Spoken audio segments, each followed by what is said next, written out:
할머니, 할머니, 안 돼요. 일어나세요. 어서 일어나. 이렇게 비가 오는데 밖에서 주무시면 감기 걸려요. 오늘 태풍이 지나간대요. 어서 일어나. 할머니, 누가 좀 도와주세요. 할머니가 쓰러졌어요. 저기요, 누가 좀 도와주세요.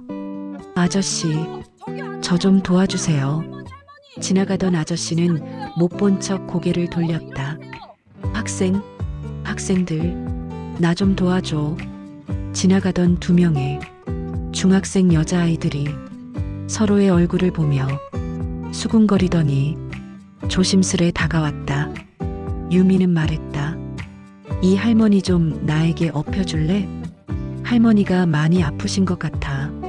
빨리 병원으로 가야 해. 두 여학생은 할머니를 부축해서 유미가 할머니를 업고 일어설 수 있도록 도와주었다. 유미는 무작정 가장 가까운 병원으로 달렸다. 할머니와 유미 둘 다 비에 흠뻑 젖어 할머니는 점점 더 무거워졌다. 힘이 빠져가는 유미의 의식은 조금씩 흐려졌다. 그때 저 멀리 초록색 병원 십자가가 보였다. 그 다음이 궁금하신가요? 무료 구독, 좋아요를 눌러주시면 더 재미있는 이야기가 펼쳐질 거예요. 분당과 성남 구시가의 경계에 있는 60년 된 낡은 상가. 그 1층에는 김민석과 그의 딸 김유미가 운영하는 김간의 분식이 있었다. 30년 넘게 자리를 지켜온 가게였지만 지금은 재개발 통지서와 사채 독촉장이 벽보가 먼저 눈에 들어오는 곳이었다. 재개발 확정이 된 후 사람들은 하나둘씩 떠나고 거리는 점점 인적이 드물어졌다. 손님이 끊기고 빚만 늘어갔다. 여름 장마철이라 요즘에 자주 비가 왔다. 유미의 젖은 운동화 안에서 발가락이 축축하게 불어 있었다. 밑창은 이미 닳아 접착제로 몇 번이나 붙여 쓴 상태였다. 바람이 불 때마다 운동화 끝으로 비가 파고들었다. 유미에게는 별일이 아닌 일상이었다. 유미의 걷는 발걸음에 맞춰 운동화 속에 고인 물이 유미의 발과 함께 쩌뻑쩌뻑 소리를 내었다. 분식점에 손님이 거의 없어서 유미는 얼마 전부터 집에서 3km 떨어진 편의점에서 아르바이트를 시작했다. 낮에 아버지의 분식점 일을 잠시 도와드리고 편의점으로 일을 하러 가는 길이었다. 어김없이 비가 왔다. 유미는 고등학교 시절 어머니와 우산 하나를 함께 나눠 쓰고 웃으며 집으로 돌아가던 때가 그리웠다. 어머니가 암 진단을 받았던 날이 아직도 생생했다. 유미는 도저히 믿을 수 없었다. 다니지 않던 교회도 다니며 매일매일 기도했다. 수술비, 항암 치료비, 입원비. 숫자는 계속 늘어났고 통장 잔고는 바닥을 드러냈다. 아버지는 결국 사채에 손을 댔다. 어머니는 세상을 떠났고 빚만 남았다. 유미는 명문대학 경영학부 합격 통지서를 받았지만 빚독촉에 매일 시달리시는 아버지에게 그 사실을 알릴 수 없었다. 하지만 그 사실을 안타깝게 여기던 이모들이 조금씩 모아서 등록금을 납부해준 덕분에 1학기는 겨우 마칠 수 있었다. 그리고 휴학계를 냈다. 누군가는 청춘을 이야기했지만 유미에게 청춘은 하루하루를 걱정해야 하는 계산서와 영수증의 다른 이름이었다. 유미는 일이 끝난 이후에도 아침까지 공부를 했다. 조금만 더 버티면 돼. 이렇게 조금씩 하다 보면 회계사 시험에 합격하는 날이 올 거야. 그럼 대학교도 졸업할 수 있겠지. 그리고 또 다음 날이 왔다. 태풍이 대한민국 중심부를 정면으로 관통하던 밤이었다. 하루 종일 쏟아진 비는 도로의 경계를 지웠고 오래된 골목은 거대한 하수구처럼 변해 있었다. 가로등 불빛은 빗물에 번져 흐릿했고 바람은 우산을 집어삼킬 듯 몰아쳤다. 김유미는 그 폭우 속을 걷고 있었다. 21살, 대학 휴학생, 정확히 말하면 가난 때문에 휴학할 수밖에 없었던 청년이었다. 그렇게 스스로를 달래며 걷던 순간이었다. 골목 끝 쓰레기통 옆에 검은 형체 하나가 눈에 들어왔다. 처음엔 버려진 마대인 줄 알았다. 하지만 가까이 다가갈수록 그것이 사람이란 걸 알 수 있었다. 한 노인이었다. 회색 코트를 입은 채 옆으로 쓰러져 있었고 얼굴은 비에 씻긴 듯 창백했다. 입술은 파랗게 질려 있었고 숨소리는 거의 들리지 않았다. 유미는 주위를 둘러봤다. 이미 몇 명이 그 앞을 지나갔다. 정장을 입은 남자는 힐끔 보더니 고개를 돌렸다.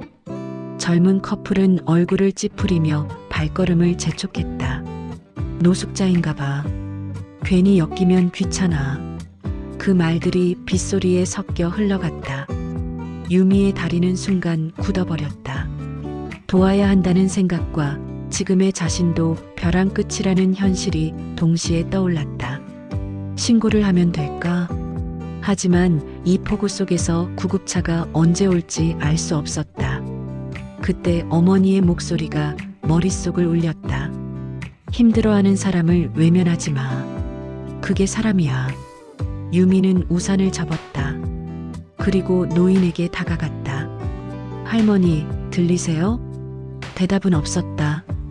누가 좀 도와주세요. 할머니가 쓰러졌어요. 저기요. 누가 좀 도와주세요. 아저씨, 저 좀 도와주세요. 지나가던 아저씨는 못 본 척 고개를 돌렸다. 학생들, 나 좀 도와줘. 지나가던 두 명의 중학생 여자아이들이 서로의 얼굴을 보며 수군거리더니 조심스레 다가왔다. 유미는 말했다. 이 할머니 좀 나에게 업혀줄래? 할머니가 많이 아프신 것 같아. 빨리 병원으로 가야 해.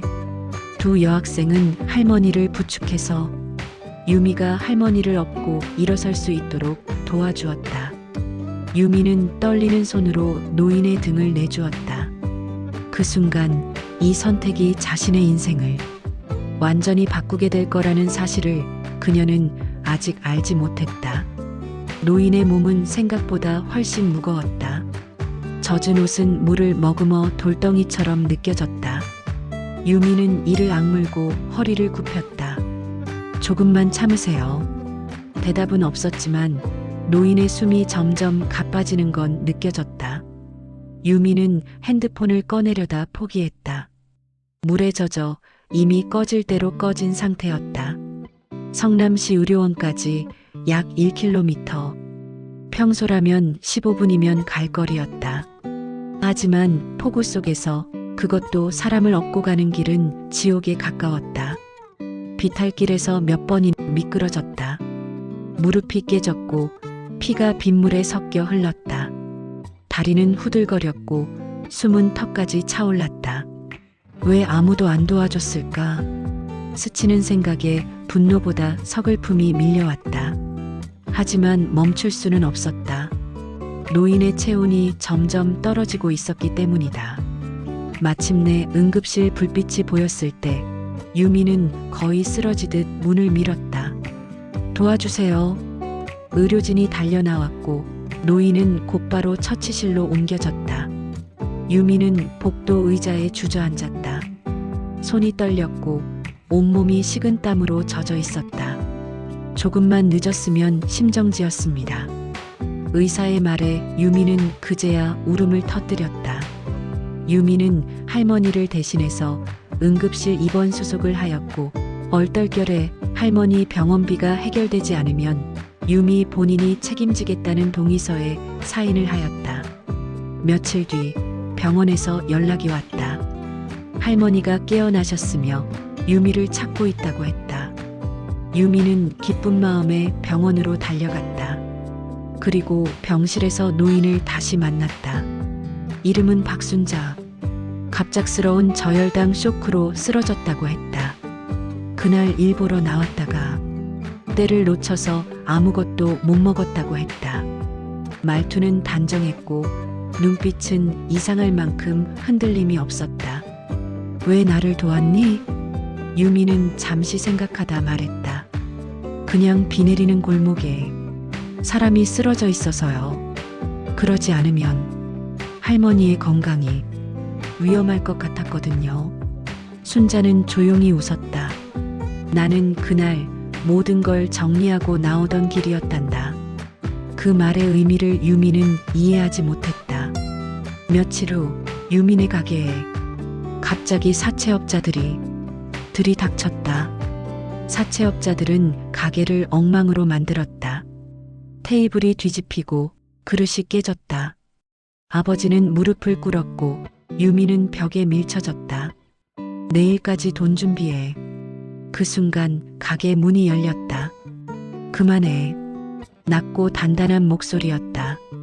고개를 든 유미의 눈에 들어온 것은 며칠 전 병실에서 만났던 그 노인이었다. 하지만 모습은 완전히 달랐다. 단정한 정장, 흔들림 없는 표정, 뒤이어 검은 정장을 입은 사람들이 들어왔다. 그들은 변호사, 직원들, 그리고 잠시 후 경찰이 들어왔다. 불법 채권 추심 및 폭행 혐의로 체포합니다. 사채업자들은 그대로 수갑을 찼다. 그제야 할머니가 말했다. 나는 대한건설 그룹 회장 박순자야. 놀랬지? 우리 회사가 이 지역 재개발을 맡고 있어.